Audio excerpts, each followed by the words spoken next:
This is a story about a boy, his dad, and the movies.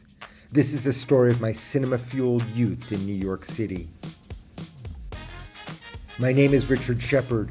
I grew up in the 1970s and early 80s. Back then, the city streets were dirty and tough, the subways dangerous. It was a time of crime and grime and psycho killers and Reggie Jackson and the birth of punk and the birth of hip-hop. It was a golden time. New York was my home, and even though the city could be an intimidating and steaming cesspool of anger and edge, it was all I knew, and I felt like I owned it. And movies were a large part of that ownership, maybe the biggest part. I was surrounded by film. I surrendered to it. They became a lifeline to me, a punk rock cinematic mosh pit out of the ordinary. This is the story of the movies and my youth, of the films I saw and the experiences I had watching them.